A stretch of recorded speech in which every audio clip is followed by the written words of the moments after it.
आपका स्वागत है हमारे यूट्यूब चैनल में। तो फ्रेंड्स, मैं आज आपके लिए फिर से लेकर आया हूँ एक वीडियो जिसमें मैं बताऊंगा कि किस किस गवर्नर जनरल के कार्यकाल में कौन कौन सी घटनाएं हुई थी।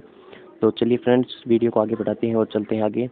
सबसे पहले आता है वॉरेन हेस्टिंग्स, जिसका वॉरेन हेस्टिंग्स था।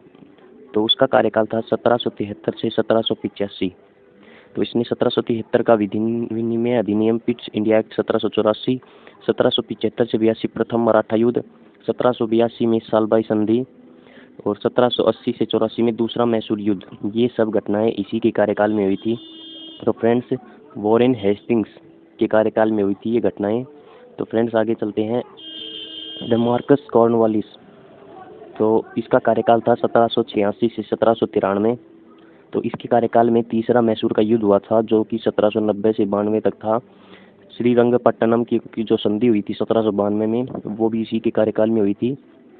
कॉर्नवालिस कोड 1793 और बंगाल का स्थायी बंदोबस्त जो थी, जिसको हम जमींदारी व्यवस्था भी कहते हैं, 1793 में, वो भी इसी के कार्यकाल में हुई थी, यानी कि मार्कस कॉर्नवालिस के कार्यकाल में।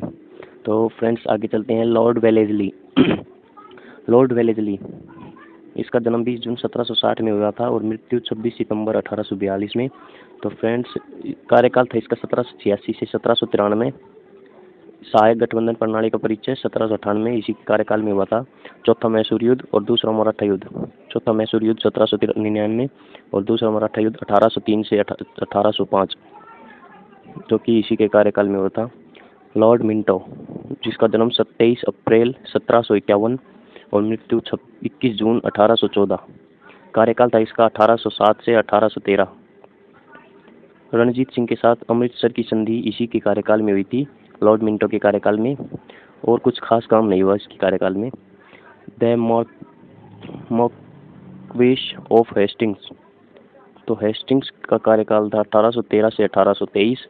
एंग्लो नेपाल युद्ध 1814 से 16, सगोली की संधि 1816, तीसरा मराठा युद्ध 1817 से 19 और मराठा संघ का विघटन या रैयतवाड़ी की व्यवस्था की स्थापना, ये सब इसी के कार्यकाल में हुई थी। हेस्टिंग्स के कार्यकाल में हुई थी ये सभी घटनाएं। एंग्लो का नेपाल का युद्ध हुआ था, रैयतवाड़ी व्यवस्था की स्थापना, तीसरा मराठा युद्ध, सगोली की संधि 1816 में हुई थी जो। तो फ्रेंड्स है लॉर्ड विलियम बेंटिक।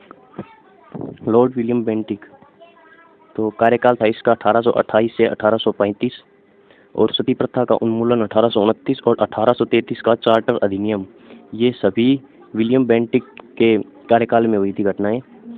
अगला है द मार्कस ऑफ डलहौजी, या डलहौजी कह सकते हैं इसको। डलहौजी के कार्यकाल में 1848 से 1856 कार्यकाल था इसका, और इसका दूसरा अंगल सिख युद्ध जो 1848 से 49 था, इसी के कार्यकाल में हुआ था। निचले बर्मा का विलय 1852 में, बर्मा आज म्यांमार हो गया है, बर्मा को आज म्यांमार कहते हैं। तो निचले बर्मा का विलय 1852 में इसी के कार्यकाल में हुआ था। चूक के सिद्धांत का परिचय या फिर हड़प नीति जिसको कहते हैं ना, वो भी डलहौजी के कार्यकाल में हुआ था। तो इसके जो शिकार थे वो थे सतार, संबलपुर, जैतपुर, बघाट, झांसी, उदयपुर आदि थे जो भी थे, कुछ शिकार इसके ये भी थे। तो इसका अगला है वुड्स डिस्पैच, कार्यकाल था 1854। 1853 में बम्बई और ठाणे को जोड़ने वाली पहली रेलवे लाइन बिछाना जो कि इसी के कार्यकाल में हुआ था। पीडब्ल्यूडी की स्थापना भी इसी के कार्यकाल में हुई थी, और पोस्ट ऑफिस की स्थापना जो कि संचार प्रणाली की स्थापना हुई थी, वो संचार प्रणाली ही है कि इसी के कार्यकाल में हुई थी, वुड्स डिस्पैच के कार्यकाल में हुई थी।